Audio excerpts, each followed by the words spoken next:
¿Cuándo termina la crisis? Bueno, una vez que ya se dieron los mensajes y demás, medir la efectividad de las respuestas dadas. Y cuando decimos medir es claramente cuántos tweets hubo de críticas, cuántos retweets, cuántas respuestas después de lo positivo, que en general siempre son menos, pero hay que medirlo igual.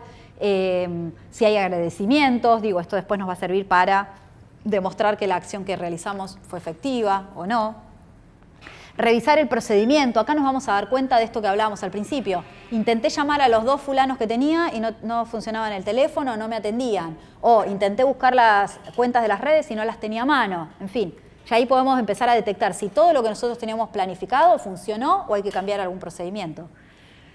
Elaborar un informe. Por ejemplo, en ese caso yo recuerdo que al final terminamos, elaboramos un informe con todas estas métricas, con todos los tweets de todas las críticas y de todos los tweets con las respuestas positivas. Después elaboramos otro reporte con las fotos de los usuarios a los que les regalamos el producto. En fin, le entregamos al cliente todo el material de lo que había sucedido en esa situación. Digo, también les sirve de aprendizaje interno para ellos. Y por supuesto, seguir monitoreando. Sobre todo cuando nos damos cuenta que a veces esas críticas o esas acciones de crisis están generadas por los mismos tipos de usuarios o por los mismos usuarios. Digo, ya hay que como hacerles un seguimiento un poquito más detallado. Plataformas que vamos a utilizar. La realidad es que al menos hoy Facebook y Twitter tendrían que ser las primeras plataformas en las cuales salimos a responder. Se puede responder casi al mismo tiempo, aunque por supuesto Twitter va a tener, por lo que hablábamos hoy, más visibilidad rápidamente. El tweet es más fácil de retuitear, de compartir, de que alguien tome una captura y lo suban a un medio, etc. Y fíjense que yo lo repito porque también planteo como instancias. El mensaje inicial en Facebook y en Twitter. En un blog o en un sitio cuando ya tenemos una respuesta más completa y más concreta. Ahí puedo elaborar un texto, como un artículo en donde explique qué es lo que pasó, si es que queremos hacerlo, lo publico en el blog o en el sitio, además para que tenga permanencia y para que quede, sobre todo cuando son crisis más profundas, que puedan ir actualizándose.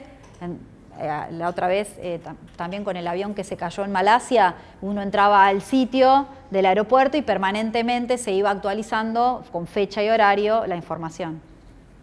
Esto después, obviamente, es viralizado y compartido a través de las redes. El tema de YouTube y un video, esto nadie lo utiliza, yo tengo un caso que me parece interesante compartir, pero si alguien puede salir a dar la cara en un video, un gerente o lo que fuera, a dar una respuesta, es lo ideal en general porque habla de mucha más credibilidad y veracidad de lo que estamos, es muy bien recibido por parte de los usuarios. Y después, por supuesto, en Facebook y en Twitter se van a ir repitiendo. Yo siempre sugiero que cuando hay una situación de crisis, no importa el tamaño, es mi punto de vista y esto siempre lo discuto con alguien que sabe mucho de crisis, no está mal los días posteriores, al menos 1 o 2 veces más, volver a emitir el mensaje, porque en realidad en las redes quizás se sigue hablando, sobre todo si se sigue hablando. Digo, si a mí me pasa que esto sucedió el lunes y es el miércoles, jueves, y hay usuarios que me siguen criticando por lo que pasó, bueno, puedo volver a republicar nuestra respuesta de lo que resolvimos sobre esta situación, ¿sí? Caso Starbucks. ¿Recuerdan este caso? Quizás fue uno de los más conocidos porque en realidad fue el primero que se conoció. Primero, los medios ya tenían más foco en Twitter. Starbucks es una marca muy conocida y es muy conocida entre los usuarios de tecnología. Entonces, rápidamente se hizo viral el tema. Para quienes no lo conocen, lo que sucedió fue que el community de la marca, de la cuenta local de Starbucks, los usuarios se quejaban porque el vasito de cartón se rompía o se quemaban rápido porque era blando y no andaba muy bien. Creo que era la faja o el vaso. ¿Vieron que tiene una faja que se pone para la mano? Bueno. Entonces el usuario, el community, salió a responder: pedimos disculpas, ya que debido a un quiebre temporario de stock, en algunas tiendas se están utilizando vasos y mangas nacionales. Para Cristina, que lo ve por TV, fue. Bueno, a ver, acá pasaron varias cosas. Primero, la coyuntura no ayudaba para nada, ni en ese momento ni ahora. Fue un tema en una época de lo de Moreno, cierre de importaciones, varias cosas. En el momento de la coyuntura fue tremendo. Más allá de la coyuntura, cero tacto, porque aunque no hubiera un problema con productos importados y demás, a nadie le gusta, la verdad, que le venga una empresa de afuera y le diga tus productos no sirven, son buenos los de afuera. Y la tercera situación fue, bueno, finalmente esto salió en primera plana de varios medios digitales, fue muy criticado por esta situación y finalmente después le hicieron una entrevista al gerente de comunicación de Starbucks que salió a decir claramente que ellos no tenían, por un lado, ni un protocolo de gestión de crisis y no tenían además un protocolo de trabajo de gestión de comunidades online. Es decir, por ejemplo, ni sabía, como les conté con lo de la caja Sindor, lo que publicaba el community día a día. Le daban o sea, confiaban en ese community, no sé cómo había sido un poco la instancia de trabajo con el equipo, pero él salió inclusive a reconocer que esto les había servido de, sí, como de aprendizaje, ¿no?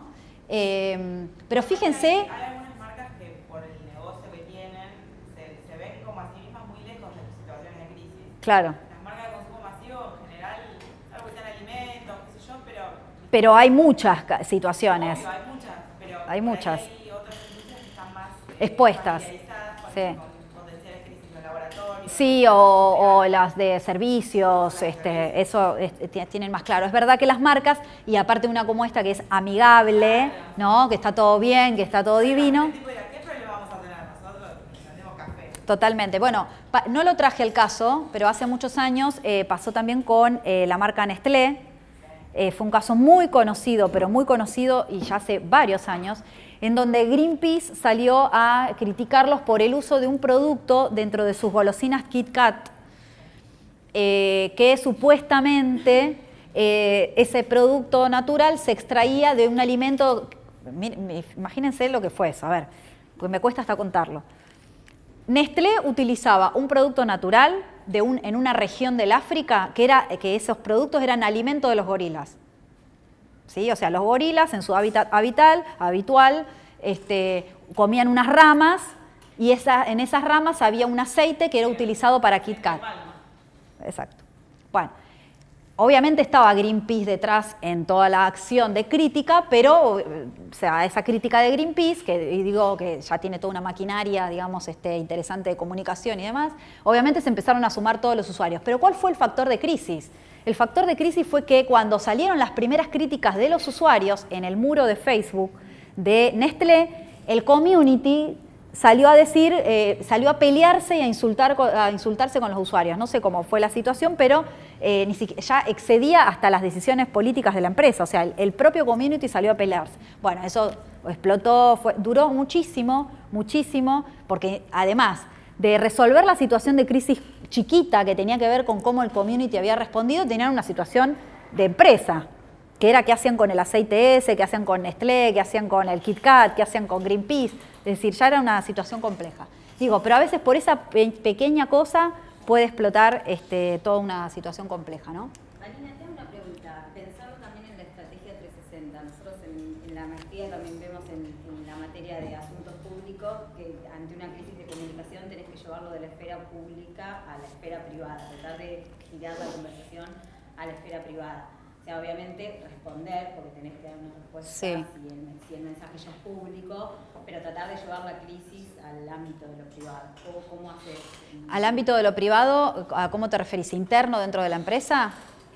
Tratar de que la conversación deje de estar en el ámbito público y pase a estar privado. Por ejemplo, no sé, si sos usuario que te quejas de algo, no sé qué, como claro. enseguida llevarlo al ámbito. En las redes, es lo que yo dije en el primer slide, es imposible controlarlo. Claro. Lo que sí podés es minimizar ese impacto. Una vez que ya está ahí público, ustedes no sé si se han dado cuenta la rapidez que tiene la gente para hacer lo que se llama la captura de pantalla de algo. Les pasa a los famosos, dicen algo, al minuto lo borraron y ya alguien lo capturó, con lo cual te diría que imposible llevarlo 100% al ámbito privado, parcialmente. En el caso de lo que yo les decía de Puma fue parcial, porque una instancia se desarrolló en lo público, después, bueno, terminamos resolviéndolo.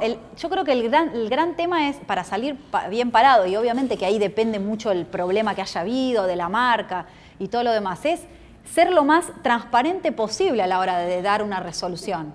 Si vos dilatás la respuesta o sos engañoso en la respuesta en la respuesta y en la solución del problema. Bueno, eso va a seguir estando en el ámbito público.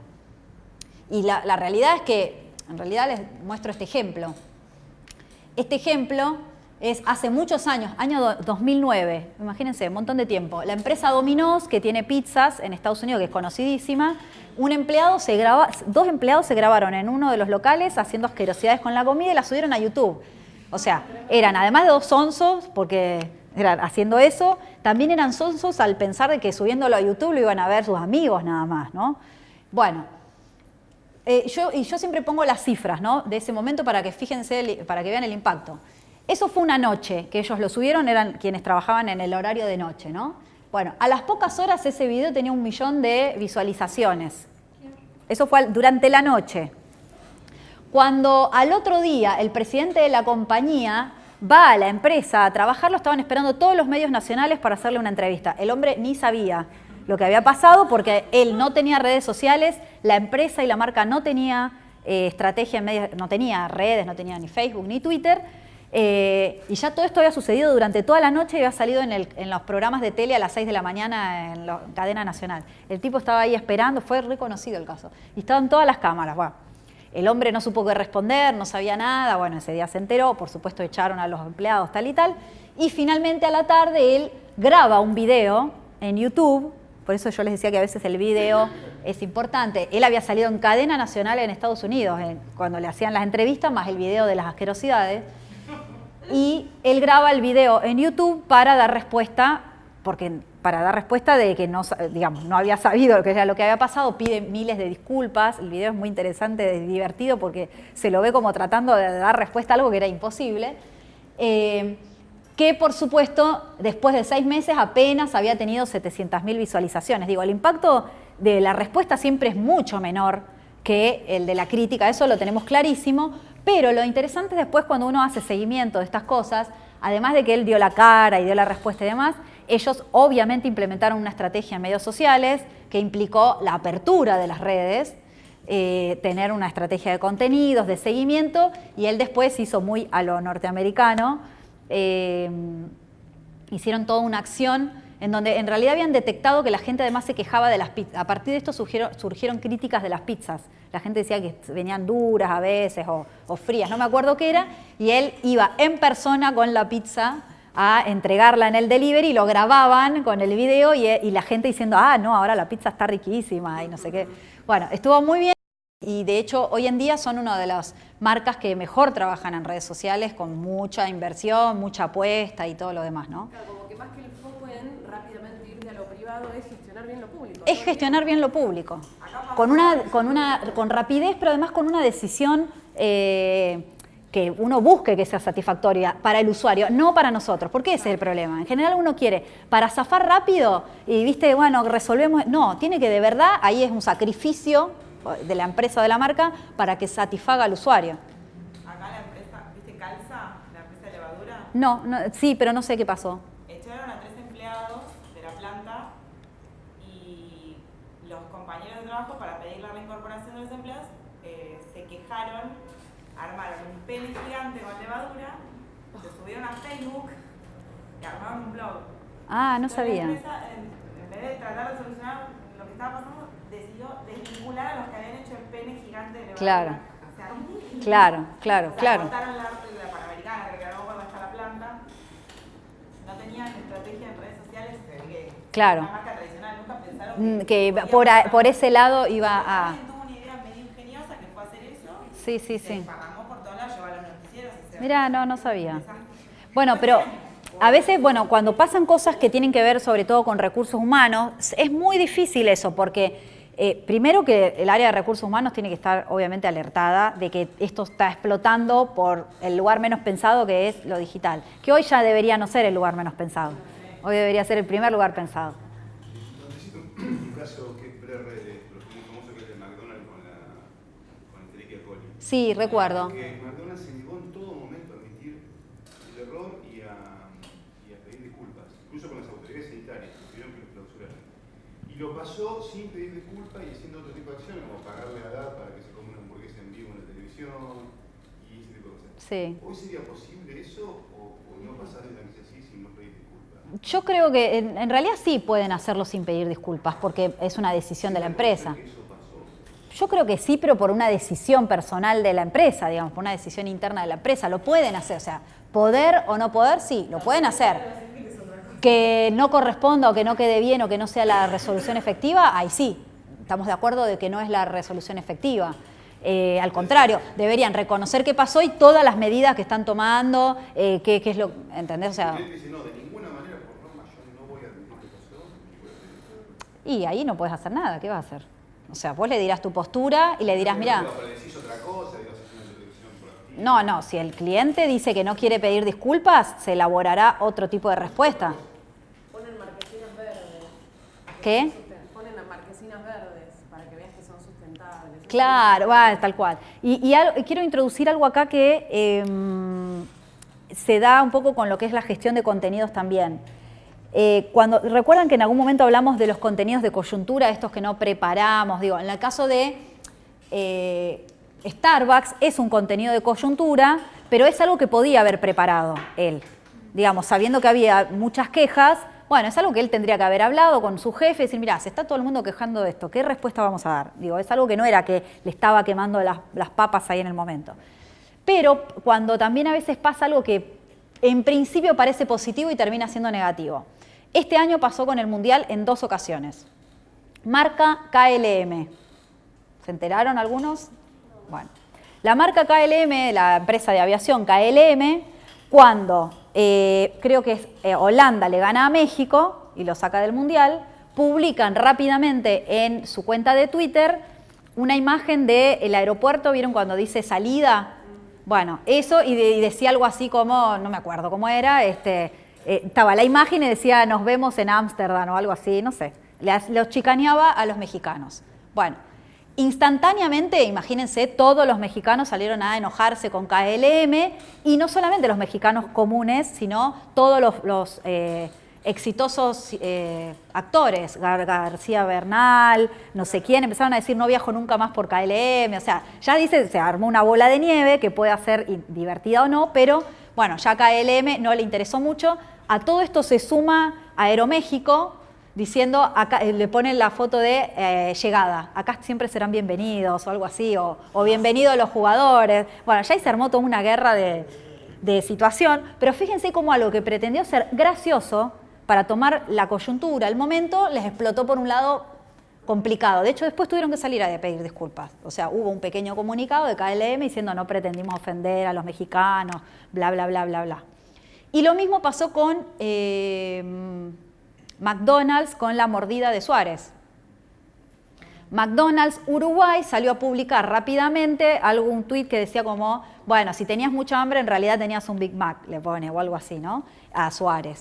Y fue muy divertido, la gente se rió mucho, qué sé yo, pero después con la trascendencia que tuvo el caso Suárez, y la verdad que yo no sé si McDonald's se quedó muy contento con haber publicado ese mensaje que al principio pretendía ser gracioso y después terminó siendo echar a Suárez, afuera Uruguay, etcétera, etcétera. Muerde cada 2 por 3, es un demente. ¿Cómo? Los mundiales hay mucho nacionalismo, entonces hay que cuidar eso. Bueno, pero a veces, digo, quien está en el momento de subirse a esta ola de cosas graciosas, uno no mide un poco estas cuestiones, ¿no?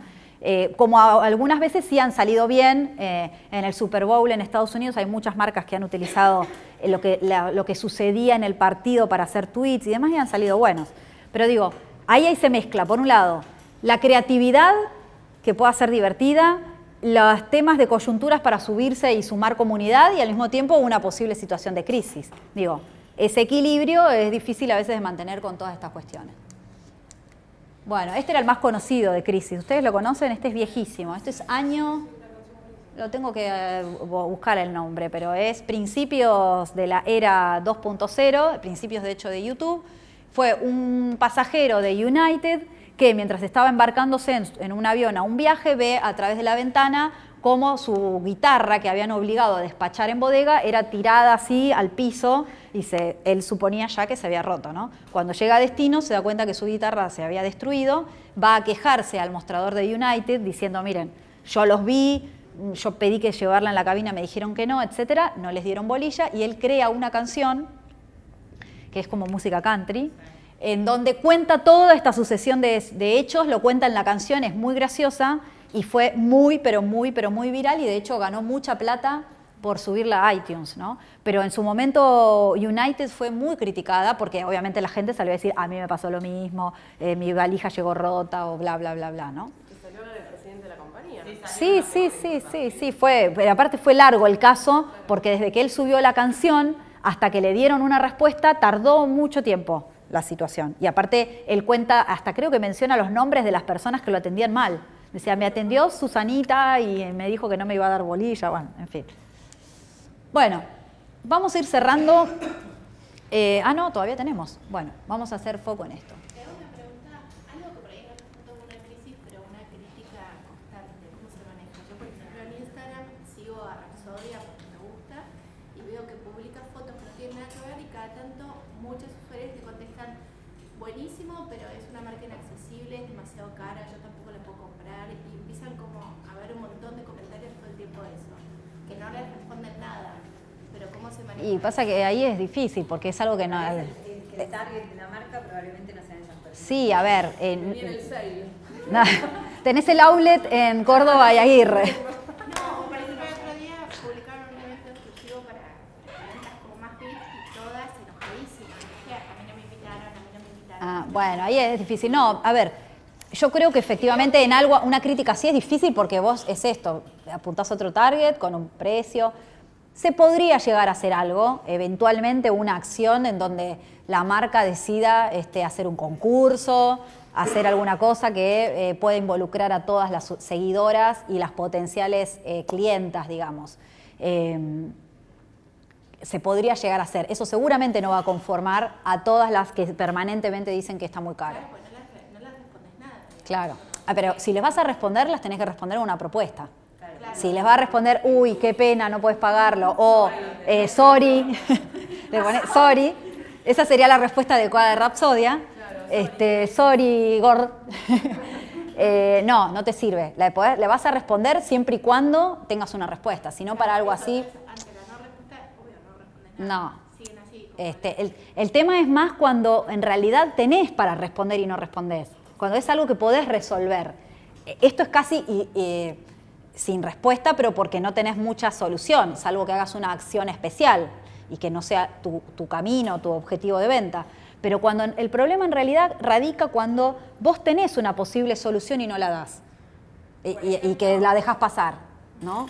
Desiderata, hablando de marcas de ropa, yo lo sigo en Facebook y ya van como 2 campañas que les critican a las modelos. La gente Claro, eso sí, eso lo podés las modelos solucionar. son raquíticas, no son, Seguro. no parecen personas reales, parecen enfermas. Y la verdad que Desiderata tiene un rango de talles bastante amplio. Podrían hacer una... No dicen nada, Sí, podrían sí. tranquilamente decirles, mirá, elegí, no sé. Es una decisión estética en este momento, pero los talles son amplios.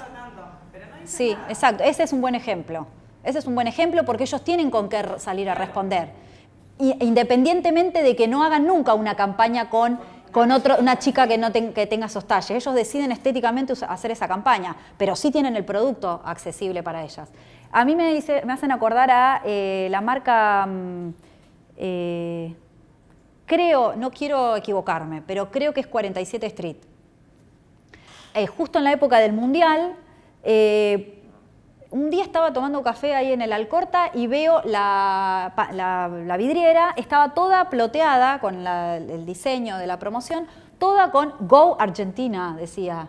Let's win, qué sé yo, todo en inglés y todo con los colores de Argentina y todo hablando del Mundial.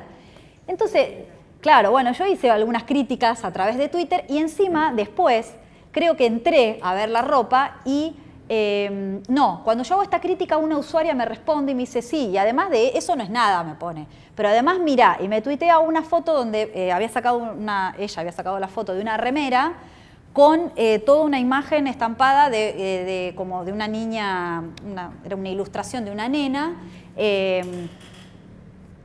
a ver cómo se las puedo describir. Era como una nena haciendo gestos de bullying, ¿no? Como, te voy a golpear, te voy a matar. Era graciosa, era, ¿cómo puedo decirlo? No era una imagen violenta, pero el mensaje era claramente violento para una chica de la edad de las que compran ese tipo de ropa. Bueno, la cosa es que empezamos varios usuarios a decir, bueno, la verdad, acá hay algo que no están manejando muy bien. Por lo menos en términos de comunicación y en términos de elección de qué es lo que están emitiendo como mensaje. Y hubo varias usuarias más que habían publicado fotos de este tipo. Y ustedes pueden creer que creo que esto duró como un día y medio o dos, entre que yo publiqué eso más otras personas, que duró como el intercambio, qué sé yo, nunca nos respondió la marca. Nunca. Y después yo me entero, de hecho yo fui al otro día y habían retirado las remeras, porque tuvieron varias denuncias. De hecho, después hubo una denuncia de Maffei, es la persona que está en el INADI. Bueno, hay una funcionaria que hizo otros tweets y hicieron una denuncia. Y por un lado, yo sé que retiraron la ropa que tenía esos diseños, pero por ejemplo, en redes sociales nunca salieron a decir nada. Entonces, ahí es donde digo, ellos tomaron una decisión de retirar la ropa, pero ni siquiera la contaron, no la explicaron, no la comunicaron. Tiene que ver con eso. Si yo tengo la respuesta, bueno, ni siquiera te exijo que pidas disculpas, ¿no? Como lo que nos planteaba acá, no me acuerdo tu nombre. Marcelo decía, bueno, tiene la obligación de pedir disculpas. Una acción así debería pedir disculpas con lo de la ropa, ¿no? Pero sin siquiera pedirte eso, bueno, por lo menos respondé y decí qué es lo que estás haciendo para resolver la situación. ¿Sabes que yo tuve un caso medio insólito? No sé si se acuerdan ustedes la pareja de viejitos que se decía que vivían en el shopping Alto Palermo. No. Bueno, nace en Facebook el lío, unos chicos jóvenes vieron cuando era una familia, o sea, madre, padre, hija, instalados sí, me acuerdo. Comidas, en el patio de comidas. Cuando dormían, porque es verdad que pasaban el día entero ahí, verdaderamente cuando se ponían a dormir parecían muertos, o sea, una cosa impresionante. Y los chicos sacaron la foto y la subieron armaron un sitio. Pero el rebote de todo eso, al día siguiente esa nota de Facebook la toma Crónica es una nota de tapa con eso, por ende a las 2 horas estaban todos los medios, todas las cámaras, todos esperando que abriera el shopping para hablar y buscarlos, ¿no? Con lo cual de repente había una exposición mediática tremenda con algo que es más sensible y hay otras. Claro, pero fíjate cómo el rebote fue insólito, porque nunca me pasó. Los mobileros de TV son como la peste bubónica, ¿no? Son difíciles, o sea, están ahí, y nunca me pasó que, o sea, los propios medios y la gente, los comentarios de la gente eran absolutamente en contra de exponer así a las personas y absolutamente a favor del centro comercial, que no los echaba. Claro. Que los dejaba estar durante todo el día. Claro. Lo cierto es que tenía una beta negativa para el centro comercial, que era dar ideas. Claro. En todo, que pasen el día entero, que claro. Eso era lo que sí, había como muchas connotaciones a partir de la situación. O sea, en el fondo nosotros estábamos viendo, ahora van a empezar a caer. Claro. ¿No? Pero en definitiva, mediáticamente, públicamente, el tratamiento fue absolutamente a favor del centro comercial. Impresionante. Bueno, eso da pie para ahora empezamos a hablar un poco de uso responsable de medios sociales, donde ya empieza a impactar también, digo, por un lado nosotros tenemos las herramientas para armar una estrategia de comunicación, en general pensada en consumo masivo, en productos, en servicios, lo que sea, pero hasta dónde es el límite de cuestiones de privacidad también, hasta dónde nos podemos involucrar, hasta dónde podemos, por ejemplo, dar lineamientos a gente de nuestro equipo de lo que publica. Digo, esto no es un dato menor. Una persona dice, mi cuenta de Facebook es mía, yo puedo publicar lo que quiero. Bueno, hasta el punto en el que termina, por ejemplo, afectando a un tercero o a la marca o a alguien de la empresa. Digo, no, la instancia de que está todo bien y que está todo permitido y que está todo fantástico en redes sociales se terminó. Ahora también hay que, además de que está todo bien y fantástico, lo aprovecho desde lo positivo, ¿cuáles son los límites también? ¿No? Empezar a evaluar cuáles son aquellos posibles o no límites que me autoimponga, que me imponga un tercero o que me imponga la justicia inclusive, ¿no? Ahora tenemos que analizar también ese contexto y ese escenario. Yo les voy a contar, les voy a mostrar yo participo del Foro de Periodismo Argentino, que es FOPEA, que reúne a periodistas de todo el país, de distintos medios, es una organización, digamos, sin fines de lucro, y elaboramos hace un año y pico una guía de uso responsable de redes sociales para periodistas. Esto es para quien está en el ejercicio periodístico, pero la realidad es que los lineamientos generales aplican para el uso personal de cada uno de nosotros, el uso profesional que le demos nosotros a la cuenta individualmente, esto ya no tiene que ver con una marca, sino a las personas, sea una personalidad conocida o nosotros como anónimos, o también a quienes trabajan con nosotros, ¿sí? A mí me han llamado muchas veces para ver cómo se trabaja un protocolo de publicación, un protocolo de uso de redes sociales para empleados. Las grandes marcas del mundo hoy, las multinacionales, te hacen firmar un papel que te dice cómo utilizar las redes sociales en relación a la marca o a la empresa.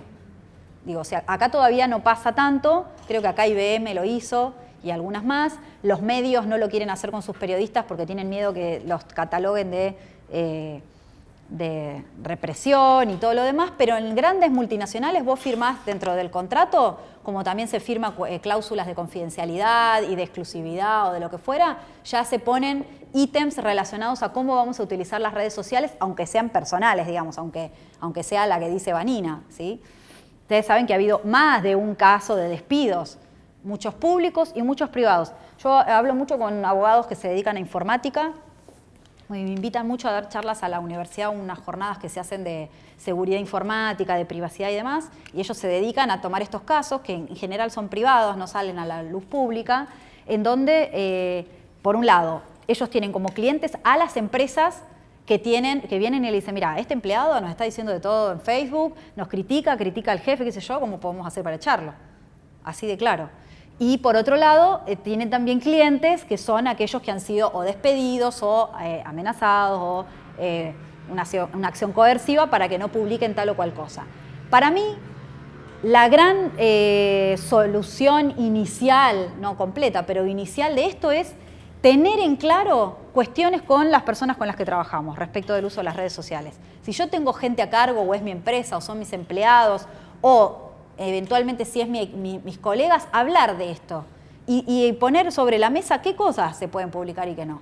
Y ya excede lo que se llama el sentido común. Yo he tenido discusiones sobre esto en donde colegas me dicen, pero es sentido común que no salgas a criticar a tu jefe. No, no es sentido común. Hay gente que sale igual a insultar a su jefe en Facebook. Bueno, si vos lo querés hacer, hacelo, pero tenés que saber cuáles son todas las consecuencias y hasta dónde cabe tu responsabilidad. Y sabés que la empresa es pasible que, como lo insultás en la cara y te puede echar, si lo insultás en redes sociales también te puede echar. En fin.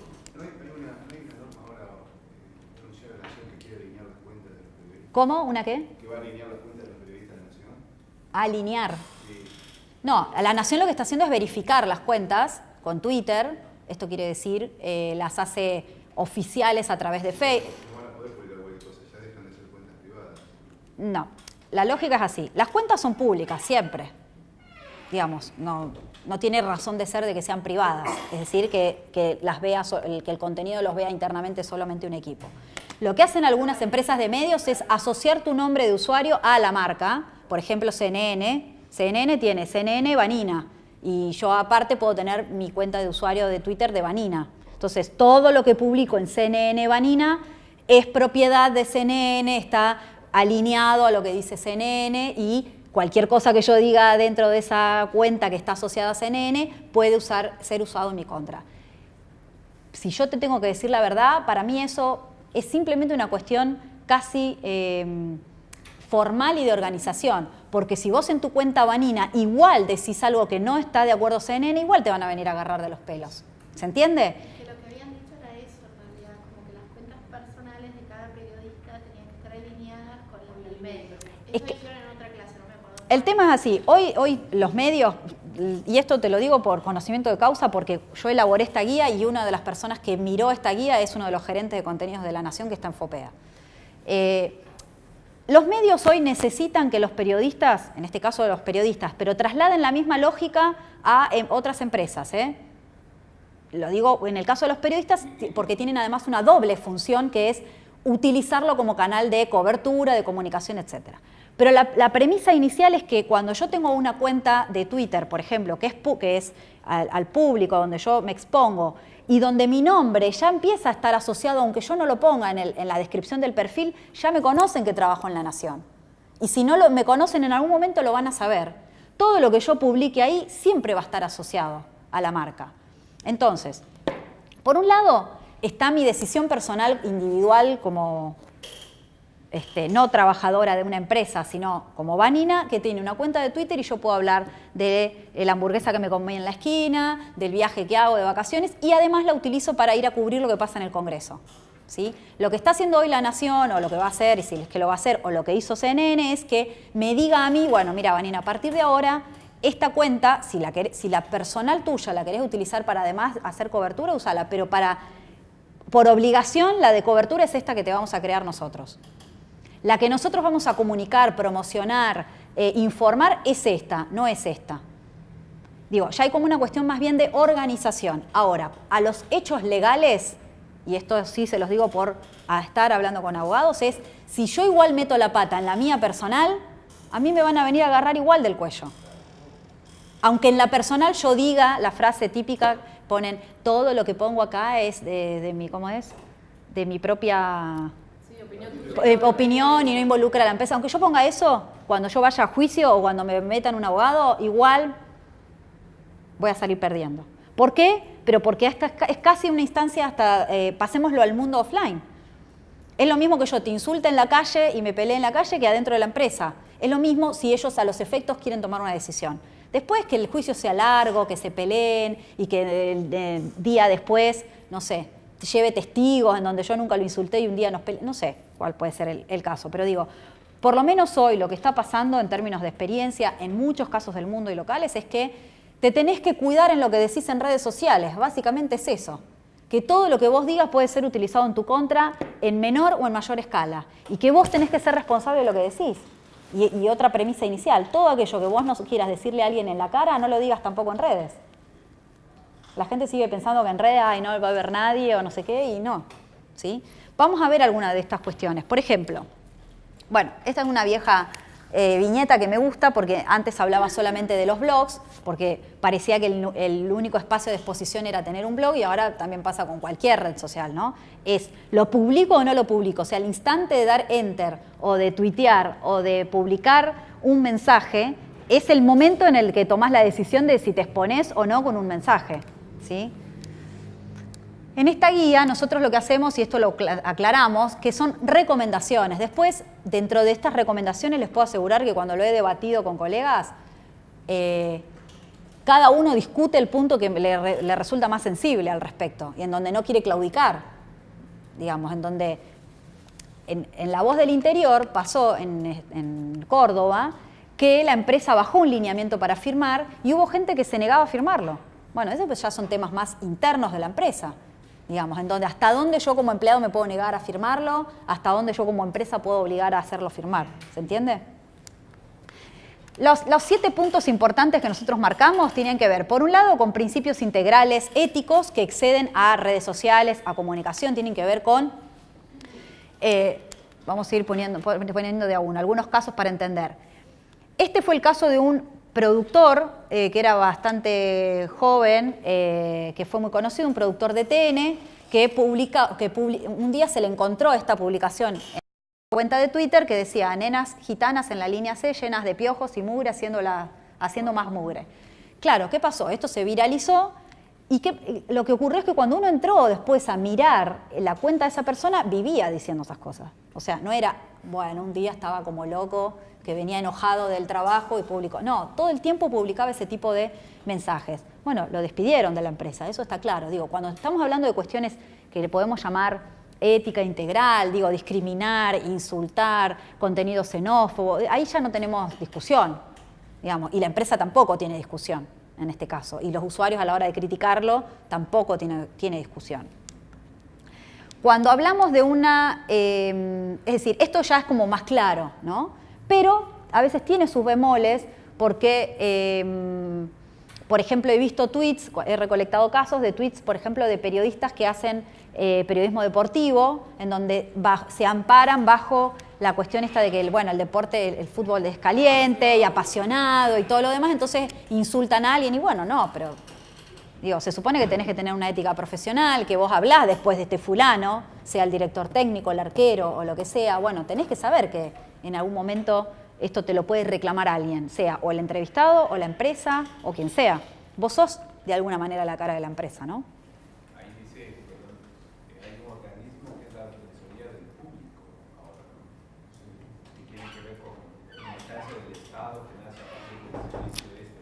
Exactamente.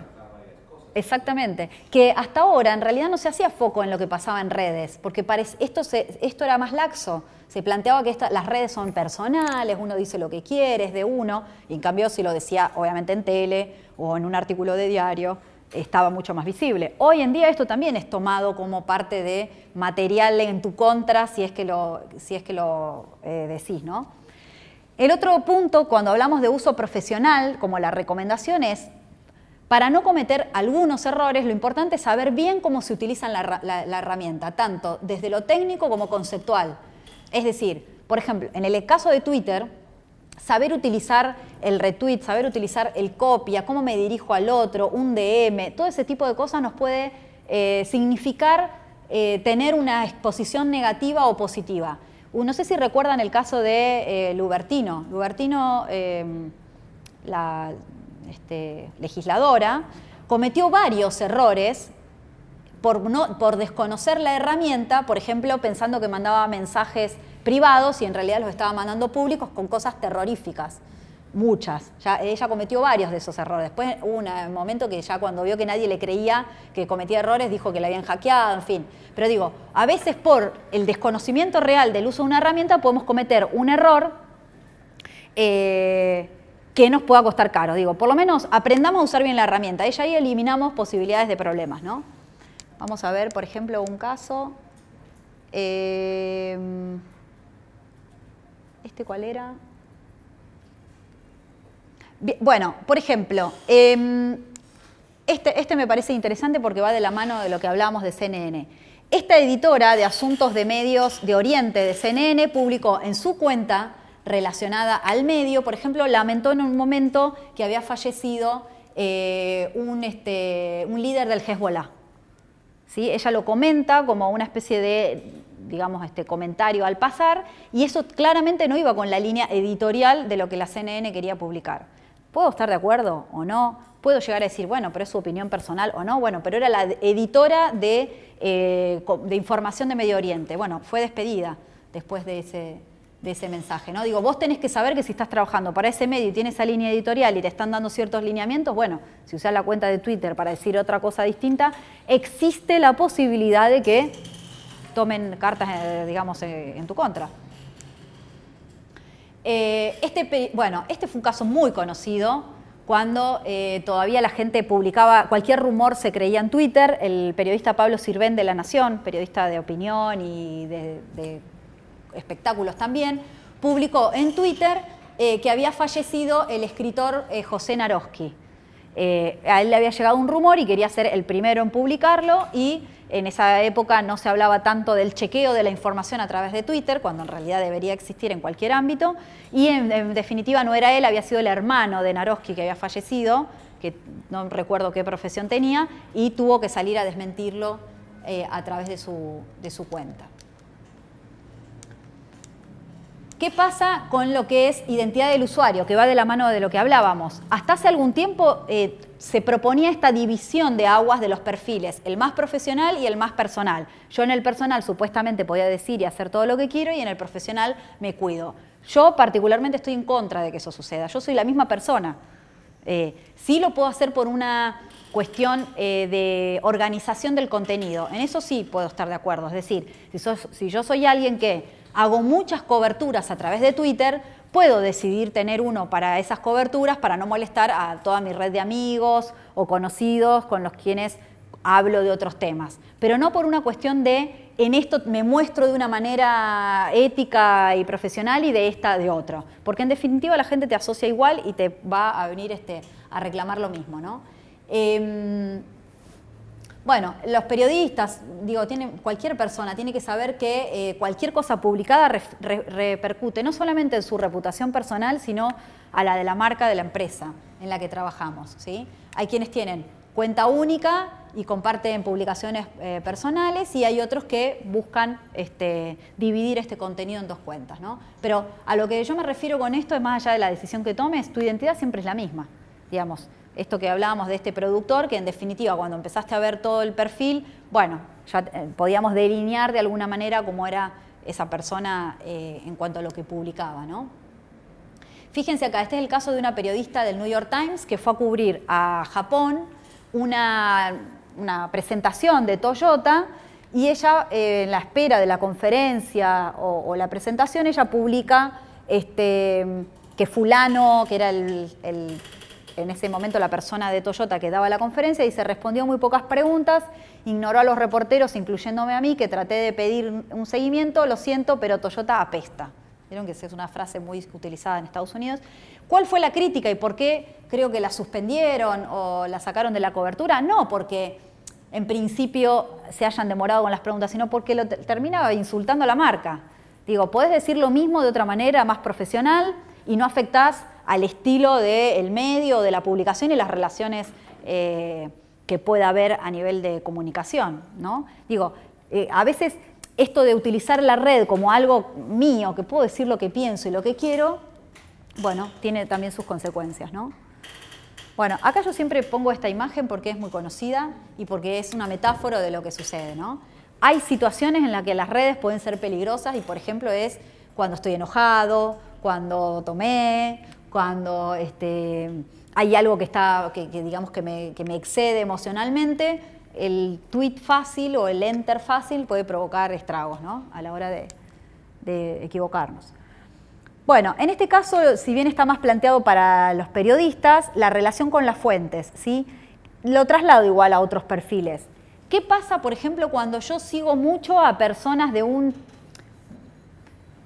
periodista que sigue, por ejemplo, a todos los funcionarios del PRO? Soy un periodista del área de política y sigo a todos los funcionarios del PRO y no sigo a nadie del justicialismo. Bueno, ahí tenemos un problema. Si me hacen una disección de mi perfil y ven, digamos, con quién interactúo más o a quién sigo más, bueno, yo debería ser equitativo, o no sigo a ninguno y armo listas, o sigo a los dos, etcétera. Digo, este es el mejor ejemplo para dar a entender cómo es la relación con fuentes o con contactos o con profesionales con los cuales me quiera vincular, ¿sí? Tengo que ser equilibrado y equitativo para que no se vea tendencioso, ¿no? Actitud conversacional y reacción ante agravios, ¿sí? Es siempre lo que hablamos hoy cuando hablamos de gestión de crisis. Las discusiones, los debates de discusiones, insultos no llegan nunca a buen puerto. No hay una buena resolución de un uno a uno cuando me peleo con alguien a través, por ejemplo, de Twitter. No tiene ningún tipo de resolución. Si ustedes ven que hay alguien que los critica, que los sale a perseguir con alguna crítica de insultos y en donde vos ya quizás le respondiste si te preguntó algo y no la corta, la verdad es que no tiene sentido seguir. Porque hay veces que la gente se pone fastidiosa y no llegas a una respuesta. En ese caso, yo siempre digo, las discusiones estériles es mejor no digamos, profundizarlas, ¿no? Bueno, este es un ejemplo de un periodista mexicano, fíjense. Lo termina insultando, o sea, es el periodista de un medio muy conocido que se termina peleando con un lector que no está de acuerdo con la columna de opinión que publicó. O sea, de ese nivel a distintos tenores hay un montón. Acá un periodista deportivo le dijo estaba viendo un partido y dice, sí, porque al final, no me acuerdo quién era el arquero, este arquero es un vendehumo. Digo que más allá de que no le está diciendo cabrón, bueno, se supone que su trabajo es analizar el partido y el trabajo del arquero y no decir que es un vendehumo. Ah, sí, estaba enojado, ¿no? Acá, mire, acá lo vemos, el periodista de La Voz del Interior. Dice, tirarle una bomba de humo. Fue cuando le habían tirado una bomba de humo a un arquero desde la tribuna y él dice, tirarle una bomba de humo a Nolave es una falta de respeto, justamente a él que es especialista en vender humo. Y es el entrevistado, es el de un equipo, o sea, no tiene lógica. Fíjense qué falta de sentido común, ¿no? Lo reprendieron, pidió disculpas, fue sancionado. Claro, yo pongo, prevaleció su condición de fanático del equipo por sobre su perfil profesional. Claro, pero tengo un amigo personal que él es muy fanático de River y se creó una cuenta que se llama Juan Fanático de River y tiene la otra. Y él dice, no, acá, y la tiene como, no sigue a mucha gente, lo usa como para descargarse. Digo, un día te van a cruzar esa información con la tuya y vas a estar en el horno. Nunca que tengas cliente a River. A River no, a los otros equipos. Bueno, tratamiento de los contenidos, enlaces, correcciones, digo, todo lo que es uso de buena gramática, la buena redacción, todo lo que esté bien realizado en términos de contenidos, siempre es bien valorado y nos va a salvar de muchos problemas posibles, ¿sí? También utilizar las técnicas propias de cada comunidad, que es citar, enlazar, mencionar si la información la encontré por otro lado o la dijo otro usuario antes. Digo, todo ese tipo de tips propios de cada red social hay que utilizarlos, son recursos que son bien valorados por parte de la comunidad de usuarios que nos siga. Bueno, si publicamos una información equivocada, hay que reconocerla, rectificarla, en fin, ¿sí? Acá vemos, por ejemplo, bueno, en su momento las redes, insisto, publicaban muy rápidamente, sobre todo de empresas importantes, información que no estaba verificada. En su momento recuerdo cuando con Badía pasó, todo el mundo ya había dicho que había fallecido y faltaron como 4 horas para que finalmente murió. Y ya se había salido en los titulares de tele, en las redes sociales en todos lados. Digo, una empresa de medios no puede darse tener esa equivocación, ¿sí? Ahí ellos piden disculpas. Y finalmente, esto que digo, relación con la empresa de medios, se aplica a lo que hablábamos al principio, si va a haber un protocolo de manejo, de gestión con la empresa con la que trabajamos, es, bueno, por un lado, acordar qué es lo que se publica, hasta dónde y cuándo. Ustedes saben que hay muchos errores en las empresas de medios de que los periodistas, como ya tienen mucha visibilidad en su cuenta de Twitter, salen a decir cosas primero ahí que en la nota que van a publicar en el medio. Hay montones de casos. Y en el caso de las empresas a veces sale a decir una decisión que se va a realizar y todavía a lo mejor no se terminó de definir, ¿no? Obviamente, cuando hablamos de cuestiones internas de la empresa, problemas, cuestiones de, no sé, recursos humanos o problemáticas inherentes únicamente a la empresa, bueno, aquel que lo publica en redes sociales está abierto a que en algún momento les vengan a reclamar algo, ¿no? Problemas con el jefe, problemas con el agua que sale sucia o no, o que tenemos agua caliente, en fin. Alguien, cuando siempre hablo de esto, me dice, bueno, pero vos estás promoviendo autocensurarte. Yo no sé si es autocensura, yo creo que es sentido común con un poquito de, digamos, con un poquito de profundización en el que es correcto decir y qué es no, y qué no es correcto, ¿no? A mí nunca se me hubiera ocurrido, trabajando en un diario con tirada de 200.000 ejemplares, publicar un día una columna en donde yo insultaba al medio o donde yo insultaba al área de mantenimiento del medio donde trabajaba, porque sabía que tenía visibilidad. Bueno, esto es lo mismo. Digo, tengo mi propio medio, mi cuenta de Twitter es mi propio medio. Por ejemplo, pasó cuando se murió Jorge Ibáñez, el Sí. un periodista, no me acuerdo de dónde, de la revista Caras o Gente, Hola, una de esas, publicó en su cuenta una foto de el velatorio. Ah, sí. Y después el medio salió a pedir Disculpas. dijo que no era su estilo, que Que pedían disculpas. Y sí, la verdad, es una falta de gusto total publicar una foto. Si vos fueras a ver Claro. un amigo tuyo, no publicarías una foto. Claro. A ver, yo lo que propongo con esto es, por ejemplo, si yo trabajo en un medio o trabajo en un área de comunicación, primero debatamos esto internamente, hasta cuáles son los límites internos nuestros. Hasta dónde yo me lo permito, hasta dónde se lo permite mi compañero y hasta dónde, antes de que la empresa me imponga algo, yo creo que es pasible de ser compartido, qué estilo de cosas, qué tipo de comentarios, hasta dónde podemos hacer un chiste y hasta dónde no, mejor no, porque la empresa quizás no tiene ese perfil. Digo, esas son cosas que pueden debatir internamente primero como para tener un margen, digamos, ¿no? Y no cometer un error sin haberlo conversado o creer que está todo bien y que en algún momento nos salgan a decir algo.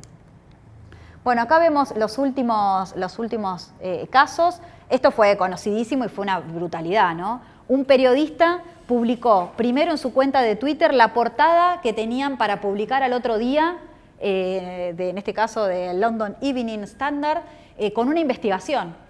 Es decir, publicó la portada que iba a publicar el diario al otro día. Eso ya ni siquiera entra dentro de lo que es sentido común, ¿no? Esto fue También, esto es lo que decíamos de las primicias y a veces salen a publicar cosas. Esto fue gracioso porque los periodistas que habían ido a una conferencia de prensa les empiezan o una reunión inicial de información de qué jugadores iban a estar en la temporada siguiente, lo publican primero en Twitter y un periodista que estaba leyendo los tweets de los que estaban ahí, que estaba en su sitio de noticias en la redacción, elaboró la nota y la publicó primero en el sitio de noticias antes de que los que estaban en la conferencia. Es decir, con tal de, lo saco en mi cuenta de Twitter, lo publicaron rápido en vez de pasarle rápidamente a la redacción, mirá, todos van a salir a decir ahora que fulano y fulano no van a estar en el equipo. Y el que estaba mirando desde la redacción publicó la nota y salió primero en la home que de todos los que estaban ahí. Bueno, después esto les dejo el enlace para que lo puedan descargar. En realidad está ampliado, esto es un resumen. Hay lineamientos más específicos en cada uno de los 7 ítems. Ahí, bueno, está bajo licencias, así que... Bueno, hasta acá, digamos, está todo el material de lineamientos estratégicos. Después, en el PowerPoint hay algo más de material sobre el uso de blogs, que yo sabía que no iba a entrar, por eso lo dejé para el final. Simplemente quiero decir y agregar en el uso de blogs respecto de la elaboración de una estrategia, es que el blog o el sitio sigue siendo, a mi entender y a mi gusto, el corazón de la estrategia comunicacional digital, porque es lo único que va a permanecer en el tiempo, más allá de que den de baja Twitter, un día se caiga Facebook, no se utilice más porque los usuarios no van a estar en esa red y se mudan a otra. El blog o el sitio es lo único que yo voy a poder manejar 100% de manera personal, tanto desde lo que es contenidos, manejar a mi comunidad, como sostener en el tiempo esos mensajes que voy publicando. Es lo que me permite que ranqueen buscadores, que se mantenga en el tiempo, que yo pueda generar una identidad online. Esto obviamente requiere más trabajo porque no es lo mismo preparar pequeños posts para Facebook y Twitter para la semana y agregar, por ejemplo, una vez por semana al menos o 2, un artículo en la sección de noticias del sitio o... no estoy hablando de sitios de noticias, hablo de un sitio institucional que tenga un área de noticias o un blog. ¿Sí? Obviamente eso lleva más trabajo, hay que escribir, etc. Pero los invito a que lo planteen como una posibilidad real de elaborar un contenido más desarrollado, con más profundidad y que con el tiempo seguramente les va a traer buenos beneficios. No a corto plazo, sino a mediano y largo plazo. Hasta acá la clase. Le voy a pasar esta noche, calculo, a Ana las presentaciones para que las suban al campus y ustedes las puedan aprovechar. Cualquier cosa, en esas presentaciones está mi mail y mi cuenta de Twitter si quieren consultar algo o quieren algún material que no esté acá. Muchísimas gracias por toda la atención.